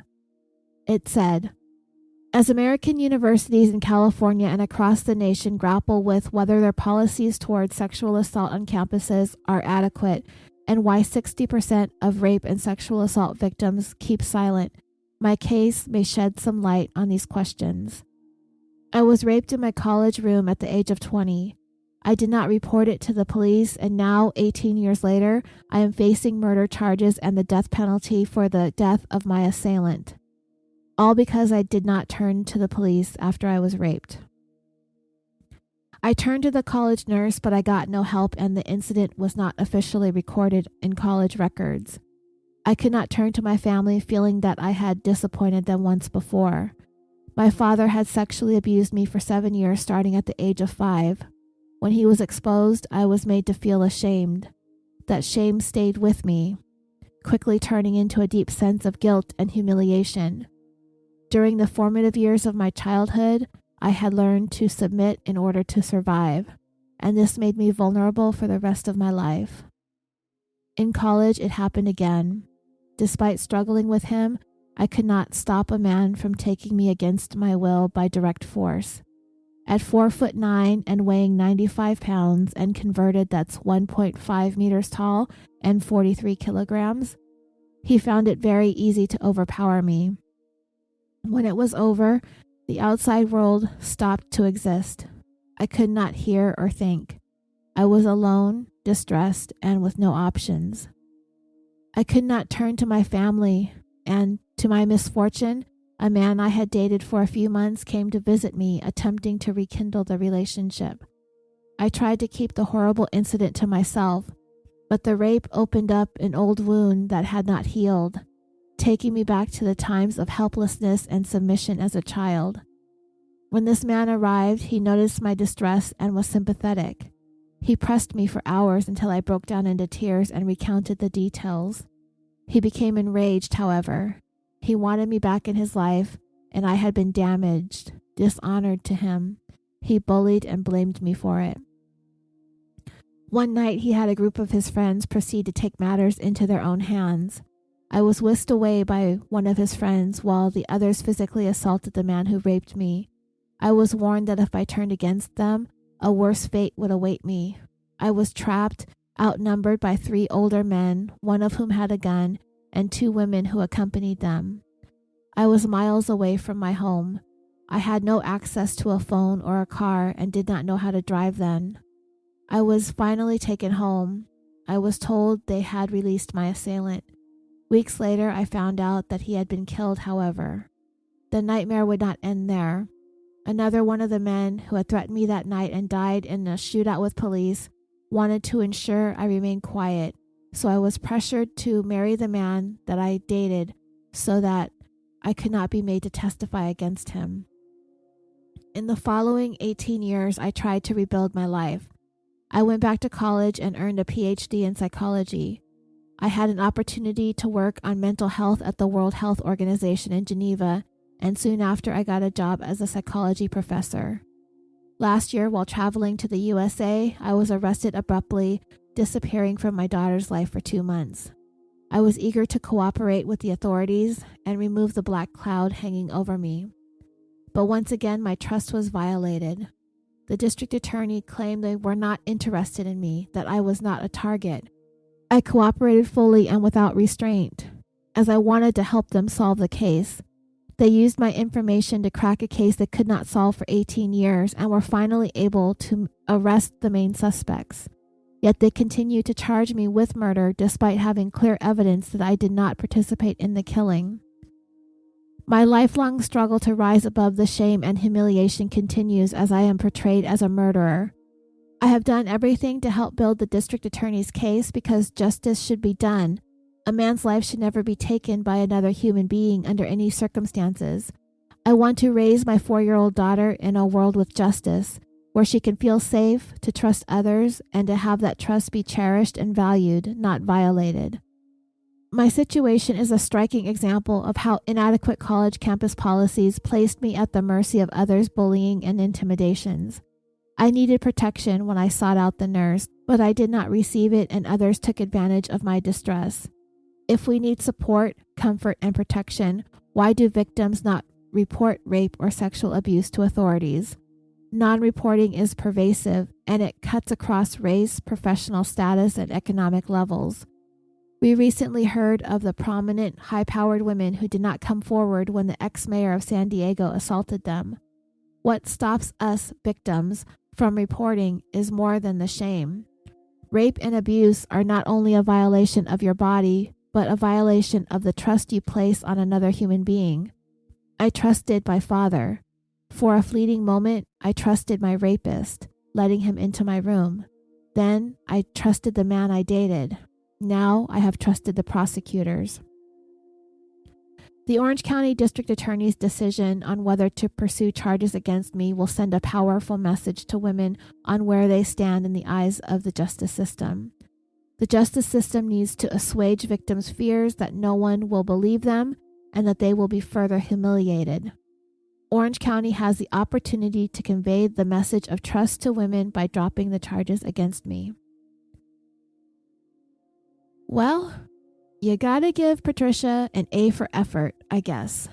There are, again, so many things wrong with this story that anyone who could form an opinion about this case based solely on what Patricia has to say about this article would be missing a big part of what's going on in the background. How about I reread this article, or at least some parts of it, but insert some little nuggets of truth and reality as we go along here. First of all, Patricia is making her case being an issue of underreporting sexual assault on college campuses. In part 1, I mentioned a podcast covering this case and discussing this issue.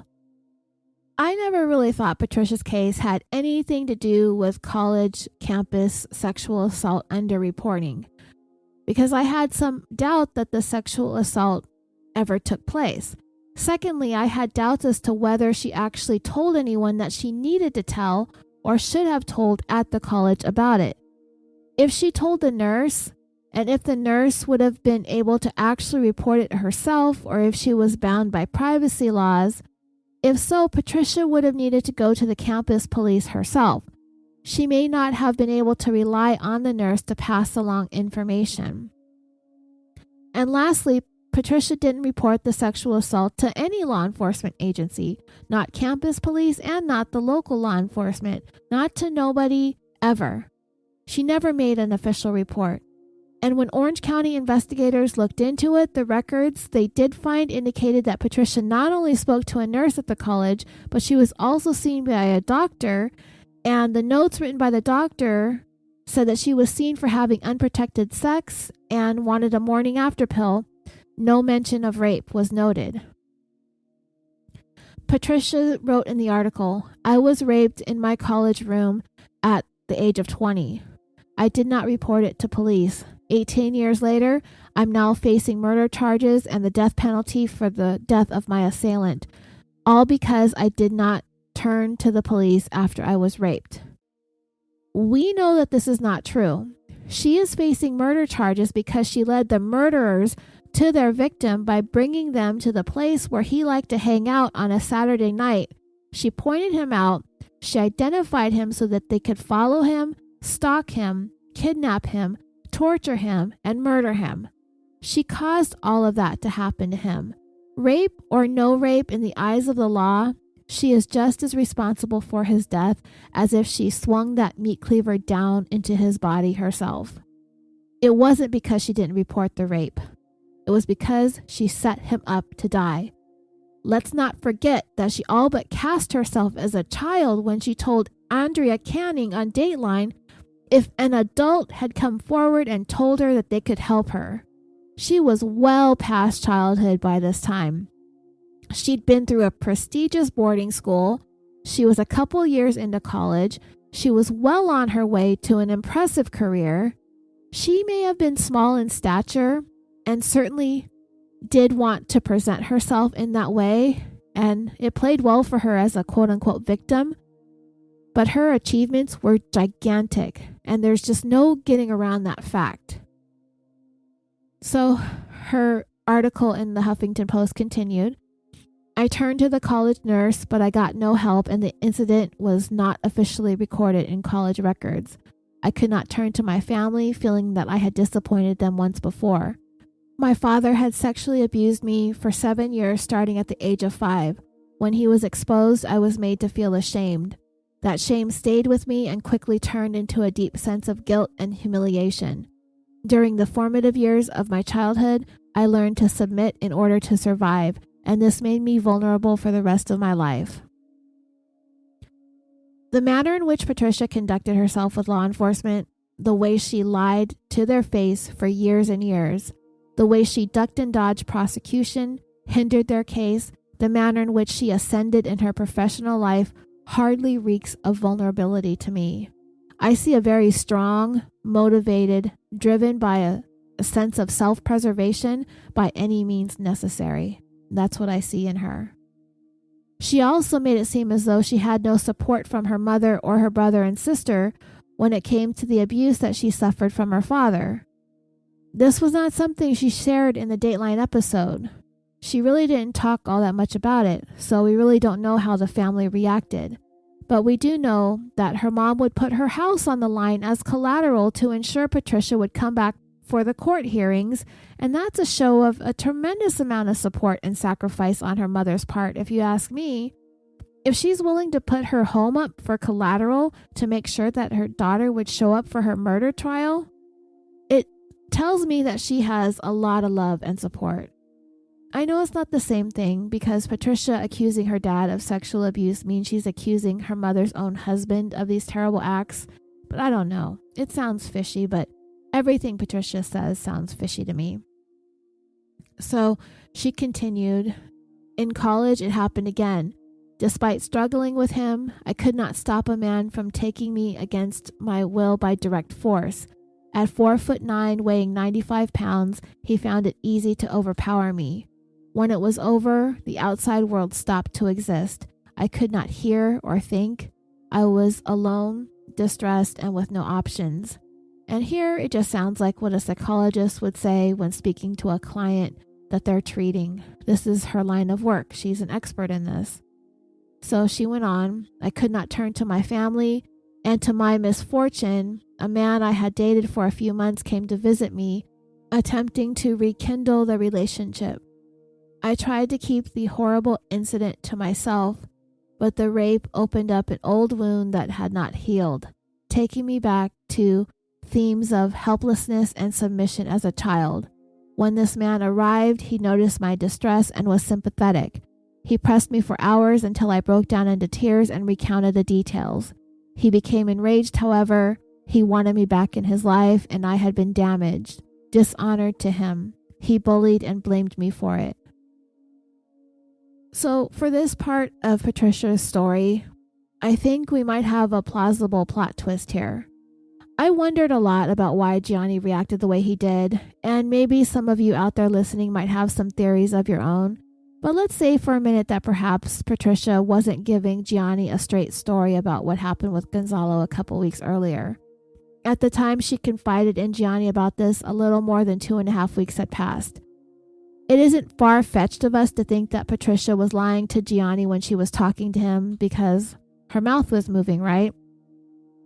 Who knows what she was saying to him, but there's a 50-50 chance that it wasn't the truth. She was telling him whatever she thought would be the most advantageous thing for her to say in order for her to get what she wanted. So, what was it that she wanted from Gianni?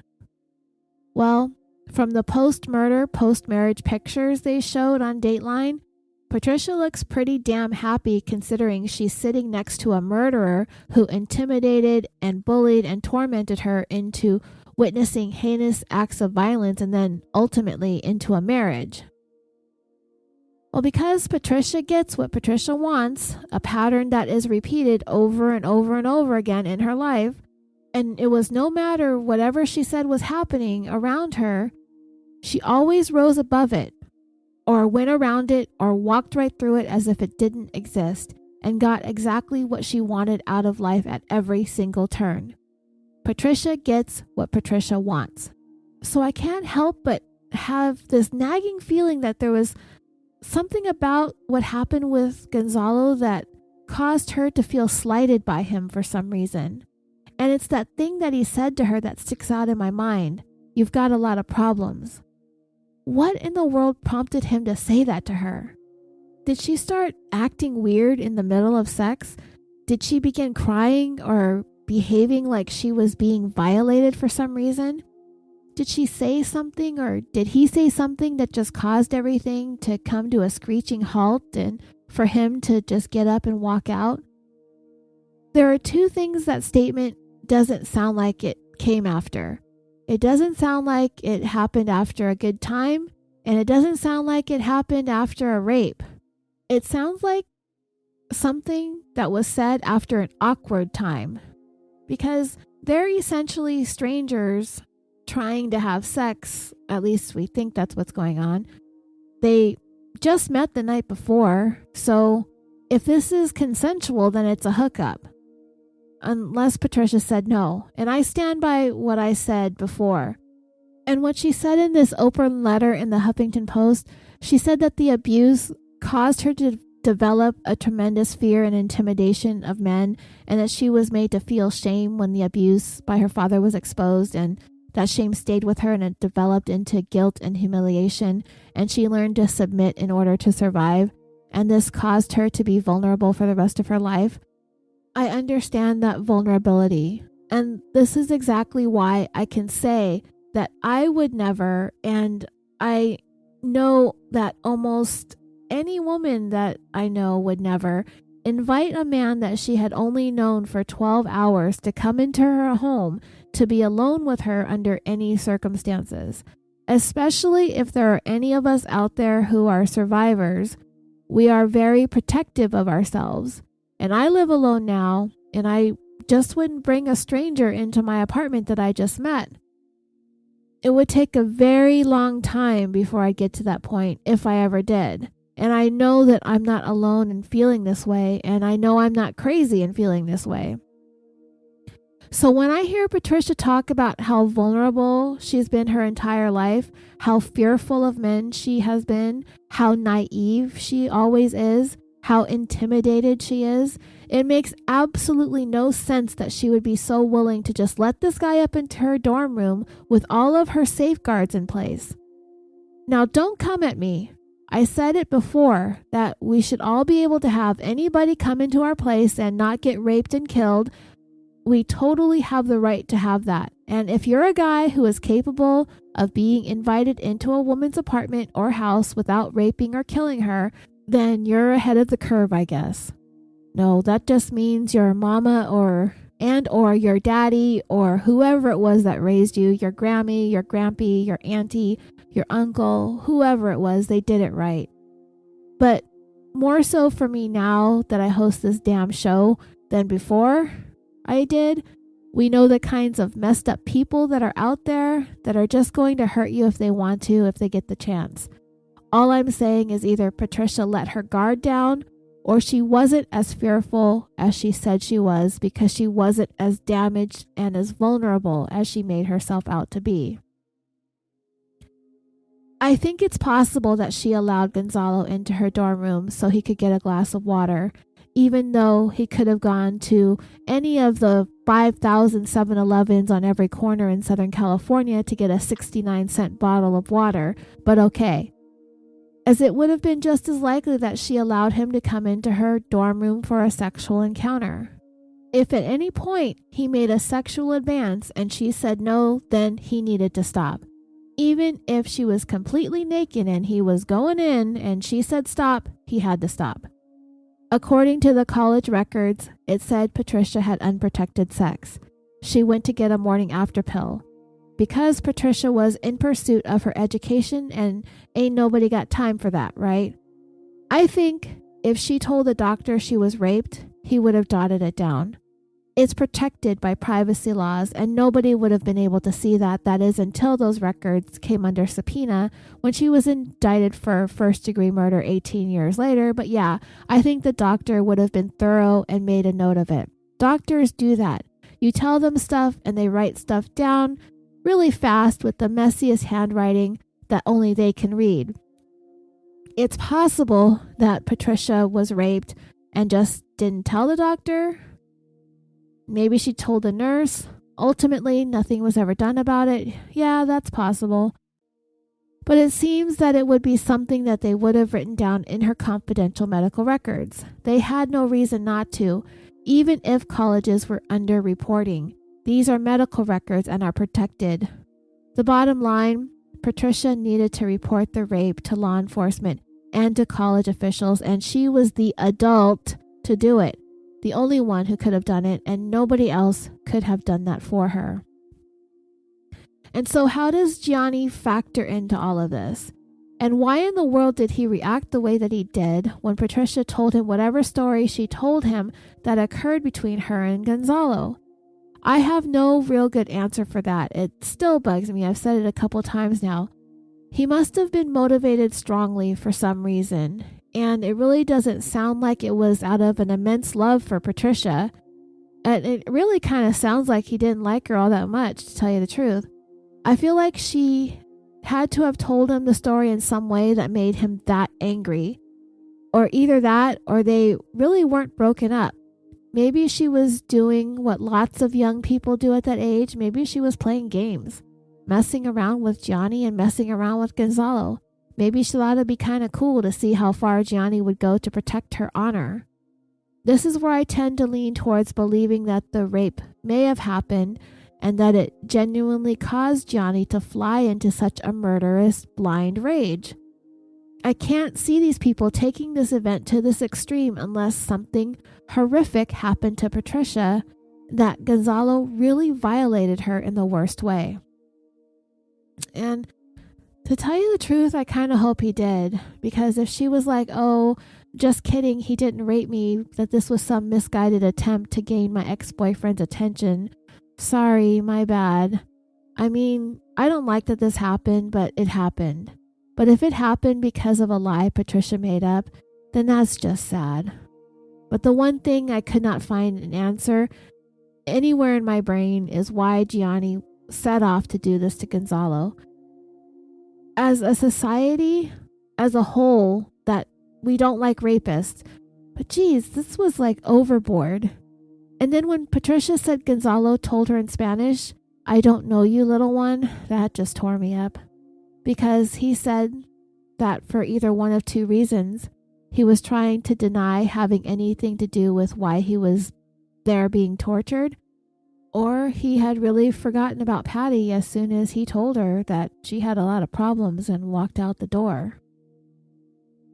So the next part of Patricia's letter sounds like she's writing a really cheesy movie script, especially if I want to read it with some drama.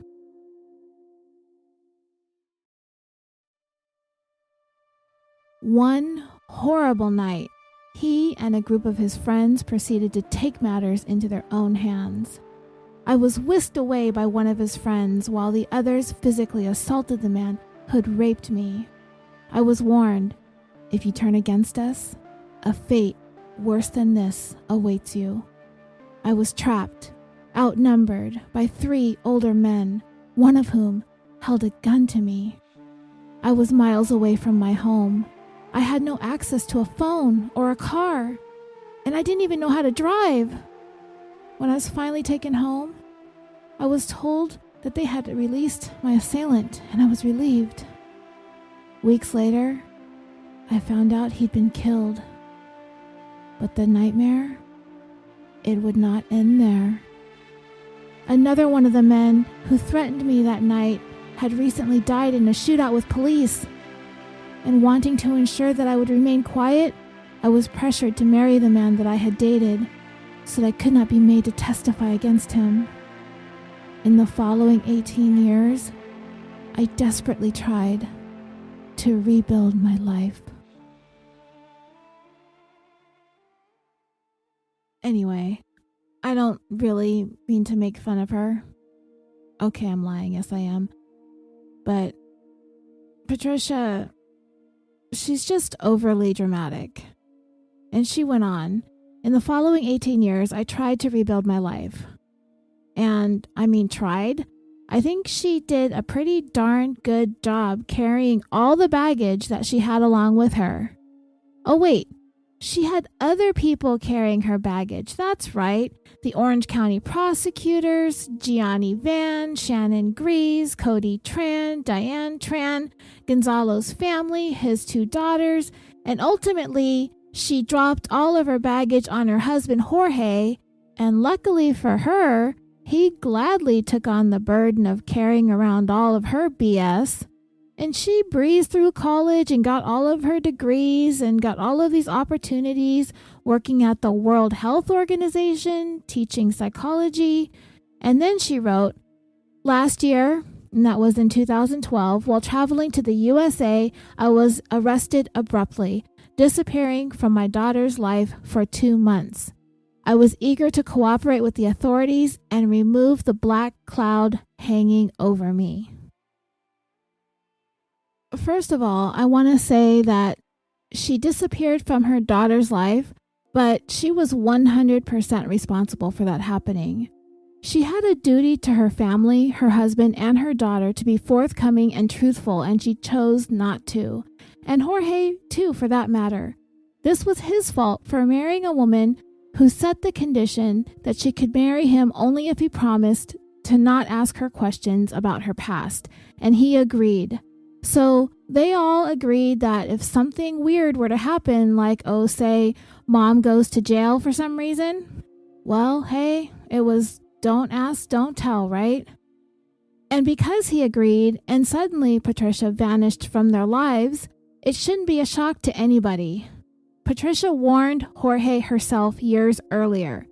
She had secrets that he could never know about. When she gave birth to her daughter, she did so with that dark cloud hanging over her head, knowing full well that she was bringing a life into this world that she might someday be separated from because she helped kill a guy back in 95. And secondly, as for this quote-unquote eager to cooperate nonsense, please, she was never interested in cooperating. Starting from the very day that she was raped, she never reported it to police. She told Gianni about it and he wanted to kill the guy. She still didn't call police. They killed the guy. She still didn't call police. They tracked her down anyway. Then she told them about Gianni, but then she married him. When investigators found out that she divorced him, they emailed her, and she still refused to cooperate. So they put her name on the watch list, and she eventually flew right into their trap. She cooperated because they caught her, not because she voluntarily and eagerly cooperated or was interested in cooperating. So let's be clear about that. And when authorities told her that they needed her cooperation and it would work in her favor to do so, they never told her that they would promise her complete immunity and freedom. They would never give her that. They can't promise her that. They told her that they would see what they could do. I'm pretty sure that's what they would say. They're not allowed to make those kinds of promises. And they did not feel that she deserved to not be convicted of a crime when she committed so many of them over the years and allowed for murderers to remain free far too long. Violent murderers. These guys that hacked a guy up to death were just walking around the street like nothing ever happened. Patricia Esparza was never interested in cooperation.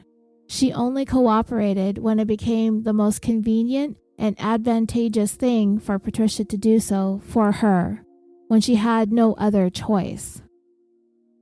Then she wrote, "But once again, my trust was violated. The district attorney claimed that they were not interested in me, that I was not a target. I cooperated fully and without restraint, as I wanted to help them solve the case." No, she didn't. They used my information to crack a case that they could not solve for 18 years. They couldn't solve it because she ran, hid, and married the prime suspect and fled the country, but okay. And finally were able to arrest the main suspects, but they would have convicted them without Patricia once they decided to plead to Diane instead of her. Another strategic move I bet Patricia never saw coming. Yet they continued to charge me with murder despite having clear evidence that I did not participate in the killing. Somebody get this woman a copy of the California Penal Code. There's this thing that you can't do. You can't be involved in a murder. Even if you didn't do the actual murder yourself, if you had something to do with getting the murder planned and getting it moving forward, then yeah, you're equally responsible. So when she tries to remove herself from responsibility by saying that she is being charged with the crime that they know she didn't commit, I'm sorry, sweetie, but you're responsible. In the eyes of the law, you are. And you know prosecutors do take into consideration how much or how little you show integrity and willingness to do the right thing, and she showed none until her hand was forced. Patricia continued, "My lifelong struggle to rise above the shame and humiliation continues as I am portrayed as a murderer. As the law is written, you are a murderer. I have done everything to help build the district attorney's case. You did not, because justice should be done. Sure, but you didn't care if it did or not. A man's life is never to be taken by another human being. You seemed fine with it until you got busted in Boston. I want to raise my 4-year-old daughter in a world with justice. Well, so would have Gonzalo for his 2 girls. Where she can feel safe. In a world where you caused their father to get hacked to death and nobody was ever brought to justice is just about one of the most unsafe things I've ever heard of. And have that trust be cherished. And you had Gonzalo's worlds be destroyed. This woman has absolutely no ability to look outside herself. She is not even concerned about her daughter. Her daughter's going to be fine. She has a very loyal, upstanding father who is going to hopefully see the light when Patricia serves her 6 years. If Patricia's daughter is going to need some therapy, it's going to be Patricia's own fault for setting her on that path and nobody else's. She could have put this to bed long before her daughter ever came into this messed up life that Patricia brought about for her family. And the irony is that she never speaks of Gonzalo's daughters, and it bothers me. It bothers me how she plays up the motherhood card so hard to make her case, but is incapable of considering what Gonzalo's daughters lost and the nightmarish way in which they lost them. In this world, if we ever thought that it was possible for a man to be hacked to death by a group of strangers that just plucked him off the street in the middle of the night could ever happen, it happened because Patricia Esparza made that thing happen in this world. She's the one that made this world a dangerous, nightmarish place. Not anybody else. She did that. And the fact that she made that happen makes her one of the most dangerous and scariest people in this entire story. Because she walked around for almost 2 decades knowing that there were people out there capable of this kind of evil, and she was perfectly fine with it. Perfectly okay with it.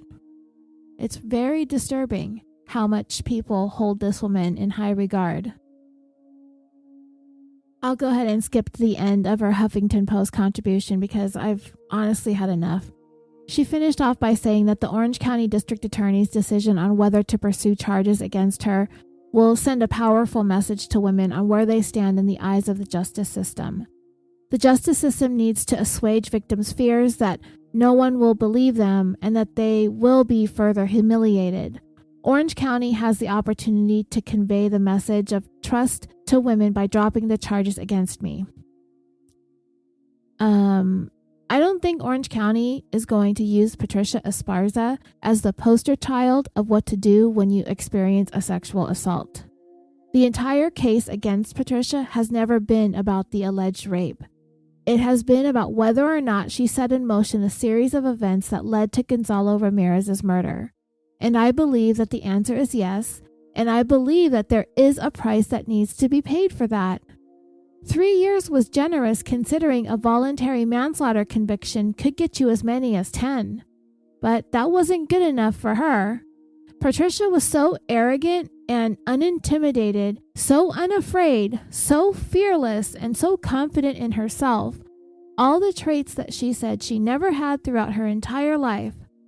She tried to stand up to the system thinking that she could win and get them to back down until she couldn't. It was a real wake-up call for a woman who is so used to getting what she wants. She is a very powerful, highly educated woman who rose to the top of her profession. She overcame so much, and even if she didn't, she was and still is one of the most accomplished individuals we have ever had as a criminal defendant on this podcast. It takes tenacity and fortitude and a real show of force to achieve what she did in life. She really could have been a role model for young girls in situations like she came from. I don't see her as weak. I see her as very smart and very powerful. Until she ran into authorities in Orange County who just would not let this go.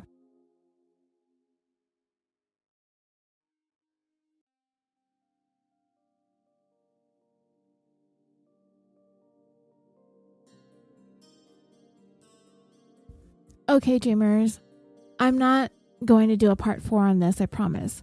But I do want to add a short addendum so I can go ahead and get this recorded and out there.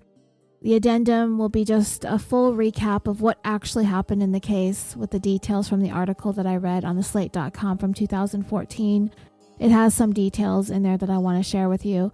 I'm also going to go over some opinions about Patricia that I found on a website called Eyes for Lies. Maybe some I found on Reddit. I don't know how different those might be from the Eyes for Lies website. And I'll finish up with some of your comments about Patricia on social media. Some of you had a lot to say about it. Before I sign out, I want to give a shout out to the TCP Club. And many of you who are in the California Dreaming Facebook group have already joined. But if you're on Facebook and you aren't in our group, you may like to join the TCP Club group. It's the True Crime Podcast Club.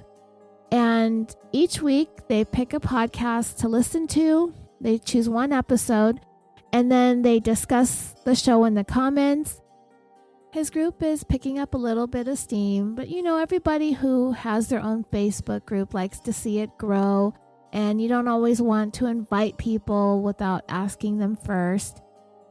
I've discovered a couple of new podcasts by joining in the weekly recommendation, and I'm actually going to cover a story very, very soon, possibly in episode 172, that was covered over the course of a season on a podcast that I discovered in that group. The owner of the group is this guy named Chris. He's someplace down under. I guess that would be Australia. He is very nice. He got bombarded with a bunch of dreamers from our Facebook group. I will share his link in the show notes for you. And I want to thank you all for listening to California Dreaming, which is now officially brought to you by me and brought to you by a bunch of patrons and a bunch of dreamers who just really love to fall asleep listening to the worst of the worst. I'm your host, Roseanne, and until next time.